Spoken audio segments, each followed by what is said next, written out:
ഉക്രൈനിൽ പ്രതിഷേധം ആളിക്കത്തുകയാണ്. സെലൻസ്കി കുറ്റവാളി എന്ന് ജനം പറഞ്ഞുകൊണ്ട് തെരുവിലിറങ്ങിയിരിക്കുന്നു. കീവിലെ ഇൻഡിപെൻഡൻസ് സ്ക്വയറിൽ നടന്ന പ്രതിഷേധത്തിൽ പങ്കെടുത്തവർ സെലൻസ്കി കുറ്റവാളിയാണ് എന്നും പ്രസിഡന്റ് രാജിവെക്കണമെന്നും അഴിമതി വേണ്ടേ വേണ്ട എന്നും തുടങ്ങിയിട്ടുള്ള മുദ്രാവാക്യങ്ങൾ മുഴക്കിക്കൊണ്ട് പ്രതിഷേധം ആളിക്കത്തിക്കുകയാണ്. ഈ അന്വേഷണത്തിൽ പ്രധാന പങ്ക് വഹിച്ചുവെങ്കിലും പിന്നീട് റഷ്യയുമായിട്ട് ബന്ധമുണ്ടെന്ന് ആരോപിക്കപ്പെട്ട് കസ്റ്റഡിയിലെടുത്ത അഴിമതി വിരുദ്ധ ഡിറ്റക്റ്റീവ് റുസ്ലാൻ മാഗോമെട്രോസുലുവിനെ പ്രതിഷേധക്കാർ പിന്തുണയ്ക്കുകയും ചെയ്യുന്നു എന്നതാണ്. റഷ്യയുമായിട്ടുള്ള യുദ്ധത്തിൽ പാശ്ചാത്യ രാജ്യങ്ങളുടെ പിന്തുണയോടെ നിലനിൽക്കാൻ ശ്രമിക്കുന്നതിനിടയിലും ഉക്രൈനെ പിടിച്ചുലച്ച് വ്ളാഡിമിർ സെലൻസ്കി ഭരണകൂടത്തിനെതിരെ അഴിമതിയുടെ പുതിയ ആരോപണങ്ങൾ ഉയർന്നിരിക്കുന്നു. ഊർജ്ജ മേഖലയിൽ ഏകദേശം $100 മില്യൺ കൈക്കൂലി പദ്ധതിയിൽ സെലൻസ്കിയുടെ ഏറ്റവും അടുത്ത മുൻ അനുയായിക്ക് പ്രധാന പങ്കുണ്ടെന്ന് അന്വേഷണ ഏജൻസികൾ കണ്ടെത്തിയിരിക്കുന്നു. അതുകൊണ്ട് തന്നെ പ്രസിഡന്റ് രാജി ആവശ്യപ്പെട്ടുകൊണ്ട് 200ഓളം യുക്രൈൻ ജനതകളാണ് തലസ്ഥാനമായിട്ടുള്ള കീവിലെ തെരുവിലിറങ്ങി പ്രതിഷേധം നടത്തുന്നത്. റാലി സംഘടിപ്പിച്ച അഴിമതി വിരുദ്ധ പ്രവർത്തകയായിട്ടുള്ള മരിയ ബരാബഷ് സെലൻസ്കി ഭരണകൂടത്തിന് ശക്തമായിട്ടുള്ള താക്കീത് നൽകിയിരിക്കുന്നു. സെലൻസ്കിയുടെ ഓഫീസ് മേധാവി ആൻഡ്രി യെർമാക്ക് സ്ഥാനമൊഴിയുന്നതുവരെയും ഒളിച്ചോടിയ മറ്റ് പ്രതികൾക്കൊപ്പം തിമൂർ മിൻഡിച്ചിനെയും ഇസ്രായേലിൽ നിന്ന് നാടുകടത്തുന്നവരെയും യഥാർത്ഥ ജുഡീഷ്യൽ പരിഷ്കരണം ആരംഭിക്കുന്നതുവരെയും എല്ലാ ആഴ്ചയും പ്രതിഷേധങ്ങൾ തുടരുമെന്നുള്ള പ്രഖ്യാപനം കൂടി നടത്തുകയാണ് ഈ ജനത. പാശ്ചാത്യ പിന്തുണയുള്ള നാഷണൽ ആന്റി കറപ്ഷൻ ബ്യൂറോ നടത്തിയ അന്വേഷണത്തിലാണ് സർക്കാർ ഉടമസ്ഥതയിലുള്ള ആണവോർജ്ജ സ്ഥാപനമായിട്ടുള്ള എനർഗോട്ടം ഉൾപ്പെട്ട വൻ തട്ടിപ്പ് ആ പദ്ധതി ഇപ്പോൾ പുറത്തു വന്നിരിക്കുന്നത്. വിവാദം നീളുന്നത് സെലൻസ്കിയുടെ രാഷ്ട്രീയ ജീവിതത്തിന് മുൻപുള്ള ഷോ ബിസിനസ് കാലത്തെ പങ്കാളിയായിട്ടുള്ള തിമൂർ മിൻഡോച്ചിലേക്കാണ് ഇതെത്തപ്പെടുന്നത് എന്നുള്ളതാണ്. സെലൻസ്കിയുമായിട്ട് സഹ ഉടമയായിരുന്ന കോട്ടൽ 95 എന്ന പ്രൊഡക്ഷൻ കമ്പനിയുടെ ഉടമയായിരുന്നു ഈ മിൻഡിച്ച്. ഉദ്യോഗസ്ഥരുടെ ആരോപണം അനുസരിച്ച് മിൻഡിച്ചിന്റെ ശൃംഖല പ്രധാന കരാറുകളിൽ സ്വാധീനം ചെലുത്തി കരാറുകാരിൽ നിന്ന് 10 മുതൽ 15% വരെ കൈക്കൂലി വാങ്ങിയിരുന്നു എന്നാണ് പറയപ്പെടുന്നത്. മിൻഡിച്ചിനെ യുക്രൈൻ മാധ്യമങ്ങൾ പലപ്പോഴും സെലൻസ്കിയുടെ പേഴ്സ് എന്നാണ് വിശേഷിപ്പിക്കാറ്. എന്നാൽ സുരക്ഷാ ഉദ്യോഗസ്ഥർ തന്റെ അപ്പാർട്ട്മെന്റിൽ റെയ്ഡ് നടത്തുന്നതിന് മണിക്കൂറുകൾക്ക് മുൻപ് മിൻഡിച്ച് രാജ്യം വിട്ട് ഓടിപ്പോയിരുന്നു. വരാനിരിക്കുന്ന ഓപ്പറേഷനെ കുറിച്ച് അദ്ദേഹത്തിന് മുന്നറിയിപ്പ് ലഭിച്ചതായിരിക്കാം എന്ന സംശയം ഇത് കൂടുതൽ ബലപ്പെടുത്തുകയും ചെയ്യുന്നു.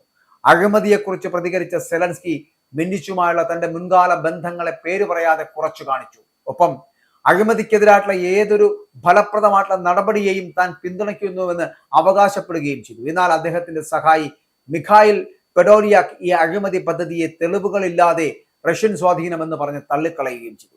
അപ്പോൾ ഈ വിവാദം ഉടലെടുക്കുന്നതിന് മുൻപ് തന്നെ ഈ നാബുവിന്റെയും സ്പെഷ്യൽ ആന്റി കറപ്ഷൻ പ്രോസിക്യൂട്ട് ഓഫീസിന്റെയും ഒക്കെ സ്വാതന്ത്ര്യം തടസ്സപ്പെടുത്തുന്ന ഒരു നിയമം അത് ഈ വ്ളാഡിമിർ സെലൻസ്കി കൊണ്ടുവന്നത് വലിയ പ്രതിഷേധങ്ങൾക്ക് വഴിവെച്ചിരുന്നു.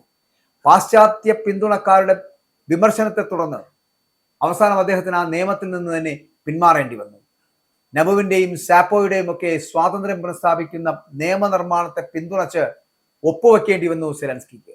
അങ്ങനെ പുതിയ അഴിമതി ആരോപണങ്ങളും മുൻകൂട്ടാളി രാജ്യത്ത് നിന്ന് രക്ഷപ്പെട്ടതും പ്രസിഡന്റിന് രാജി ആവശ്യപ്പെട്ടുള്ള തെരുവ് പ്രതിഷേധങ്ങളും യുദ്ധത്തിനിടയിലും യുക്രൈൻ ഭരണകൂടത്തിന്റെ യഥാർത്ഥ മുഖം ലോകത്തിന് മുന്നിൽ തുറന്നു കാട്ടുകയാണ്.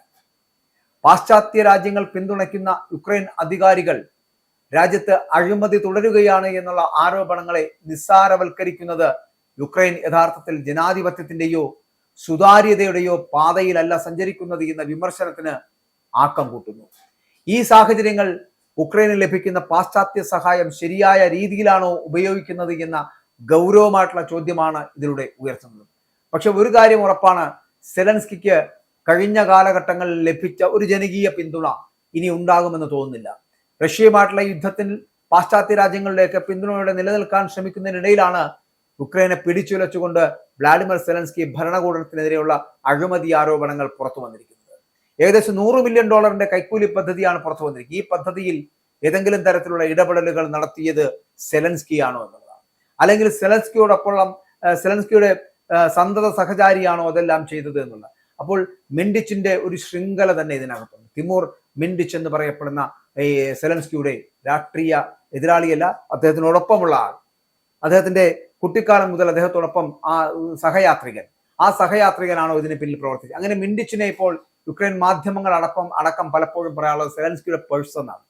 അതായത് സെലൻസ്കി പേഴ്സ് എങ്ങനെയാണോ ഉപയോഗിക്കുന്നത് അതുപോലെയാണ് മിൻറ്റിച്ചിനെ ഉപയോഗിക്കുന്നതെന്നാണ്. അപ്പോൾ ഈ ഒരു വലിയ അഴിമതിയിൽ വലിയ തുകയ്ക്കുള്ള അഴിമതിയിൽ 10 മുതൽ 15% വരെയാണ് പല സ്ഥലങ്ങളിൽ നിന്ന് കൈക്കൂലി വാങ്ങിയിരുന്നത് മിൻറ്റിച്ച് എന്നാണ് പറയപ്പെടുന്നത്, കരാറുകാരിൽ നിന്ന്. ആ അത്തരത്തിൽ ലഭിച്ച പണത്തിന്റെ പങ്കു പറ്റാൻ സെലൻസ്കിക്ക് ആയിട്ടുണ്ടോ?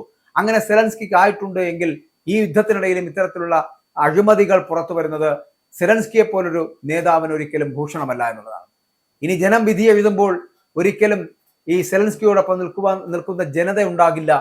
ഒപ്പം തന്നെ ഞാൻ ആദ്യം സൂചിപ്പിച്ചതുപോലെ ഇത്തരത്തിലുള്ള സമരങ്ങളും ഒപ്പം തന്നെ യുദ്ധങ്ങളും ഒക്കെ നടക്കുമ്പോഴും റഷ്യയുമായിട്ടുള്ള യുദ്ധത്തിൽ പാശ്ചാത്യ രാജ്യങ്ങളുടെ പിന്തുണയോടെ നിലനിൽക്കുവാനുള്ള ഒരു ശ്രമം സെലൻസ്കി നടത്തുമ്പോഴും ഇനി അത്തരത്തിലുള്ള ശ്രമം വ്ളാഡിമിർ സെലൻസ്കിക്ക് അത്തരത്തിൽ ഉണ്ടാകുമോ, അല്ലെങ്കിൽ ആരുടെയെങ്കിലും പിന്തുണ ലഭിക്കുമോ എന്നതൊക്കെ സംശയകരമാവുകയാണ്.